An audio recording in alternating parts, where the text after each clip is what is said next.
നമസ്കാരം. സമയം Malayalam the info ഷോയിലേക്ക് സ്വാഗതം.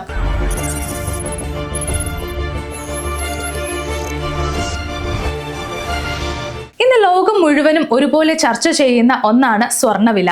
ഓരോ ദിവസം കഴിയുന്തോറും സ്വർണ്ണവില വർദ്ധിച്ചുകൊണ്ടിരിക്കുകയാണ്. ഈ അവസ്ഥയിൽ സ്വർണം കയ്യിൽ സൂക്ഷിക്കുന്നത് അത്ര സുരക്ഷിതമല്ല. അതുപോലെ മോഷണം പോകുമോ എന്ന് പലർക്കും ഭയവുമുണ്ട്. ഈ സ്ഥിതിയിൽ പലരും കയ്യിലുള്ള സ്വർണം ലോക്കറിൽ സൂക്ഷിക്കാമെന്നാകും വിചാരിക്കുന്നത്. എന്നാൽ ബാങ്ക് ലോക്കറിൽ സൂക്ഷിക്കുന്ന സ്വർണം പൂർണ്ണമായും സുരക്ഷിതമാണെന്ന് നിങ്ങൾ കരുതുന്നുണ്ടോ? ബാങ്കുകൾക്ക് നമ്മുടെ സ്വർണത്തിൽ എന്തെങ്കിലും ഉത്തരവാദിത്തമുണ്ടോ? നിങ്ങൾ എപ്പോഴെങ്കിലും ഈ കാര്യങ്ങൾ ചിന്തിച്ചിട്ടുണ്ടോ? നമുക്ക് വിശദമായി നോക്കാം. നമ്മുടെ ഇടയിലെ വലിയൊരു തെറ്റിദ്ധാരണയാണ് ബാങ്ക് ലോക്കറിന് എന്തെങ്കിലും സംഭവിച്ചാൽ ബാങ്ക് അതിന്റെ മുഴുവൻ ഉത്തരവാദിത്വവും ഏറ്റെടുക്കുമെന്നുള്ളത്. എന്നാൽ കാര്യങ്ങളുടെ കിടപ്പ് അങ്ങനെയല്ല. RBI നിയമപ്രകാരം നമ്മുടെ സാധനങ്ങൾ നഷ്ടമായാൽ ലോക്കർ വാടകയുടെ 100 മടങ്ങ് മാത്രമേ നൽകേണ്ടതുള്ളൂ. തീപിടുത്തം, മോഷണം, കെട്ടിട തകരാർ അല്ലെങ്കിൽ ബാങ്ക് ജീവനക്കാർ നടത്തുന്ന തട്ടിപ്പ് എന്നിങ്ങനെയുള്ള കാരണങ്ങൾ മൂലമാണ് നമ്മുടെ സ്വർണം നഷ്ടമാകുന്നത്. ഈ സാഹചര്യത്തിൽ നിങ്ങൾ വാർഷികമായി 2000 രൂപ വാടക നൽകുന്നത് എങ്കിൽ 2 ലക്ഷം രൂപ മാത്രമാണ് ബാങ്കുകൾ നൽകേണ്ടതുള്ളൂ. അതായത് നിങ്ങൾ 50 ലക്ഷം രൂപയുടെ സ്വർണം വെച്ചിട്ടുണ്ടെങ്കിലും ബാങ്കുകൾ 2 ലക്ഷം രൂപ നൽകിയാൽ മതിയാകും.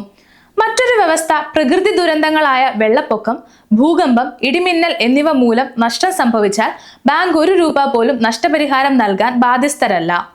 ബാങ്കുകൾക്ക് അവരുടെ കെട്ടിടം സുരക്ഷിതമായി സൂക്ഷിക്കാൻ ബാധ്യസ്ഥതയുണ്ടെങ്കിലും ഇത്തരമൊരു അപ്രതീക്ഷിത ദുരന്തങ്ങൾ വന്നാൽ ഉപയോക്താവിനെ സഹായിക്കാൻ നിയമം നിർബന്ധിക്കുന്നില്ല.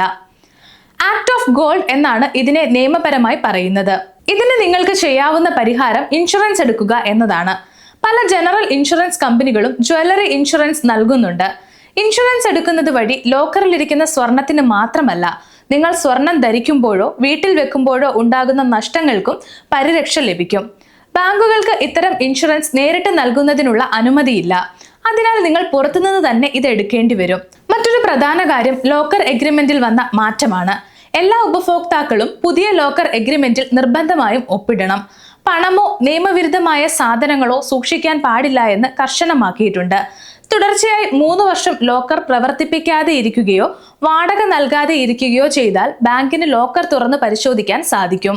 ലോക്കർ തുറക്കുന്ന ഓരോ തവണയും നിങ്ങളുടെ രജിസ്റ്റർ ചെയ്ത മൊബൈൽ നമ്പറിലേക്ക് SMS വരുന്നുണ്ടോ എന്ന് ഉറപ്പാക്കുക.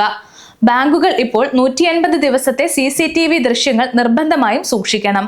എന്തെങ്കിലും ക്രമക്കേട് ശ്രദ്ധയിൽപ്പെട്ടാൽ ഉടൻ തന്നെ ബാങ്കിനെ അറിയിക്കുക. സ്വർണം സുരക്ഷിതമായിരിക്കാൻ ലോക്കർ വാടകയ്ക്ക് എടുക്കുന്നവർ ഈ കാര്യങ്ങൾ കൂടി ശ്രദ്ധിക്കുക. ലോക്കറിനേക്കാൾ സുരക്ഷിതമായി സ്വർണം സൂക്ഷിക്കാൻ ഇപ്പോൾ ഗോൾഡ് ഓഫ് ഡ്രാഫ്റ്റ് എന്ന സൗകര്യവും ബാങ്കുകൾ നൽകുന്നുണ്ട്. ഇതിൽ സ്വർണം ബാങ്കിന് ഈടായി നൽകുന്നതിനാൽ അതിന്റെ പൂർണ്ണ ഉത്തരവാദിത്തം ബാങ്കിനായിരിക്കും. ഇന്നത്തെ വീഡിയോ ഉപകാരപ്രദമായി എന്ന് വിശ്വസിക്കുന്നു. മറ്റൊരു വീഡിയോയുമായി വീണ്ടും കാണാം.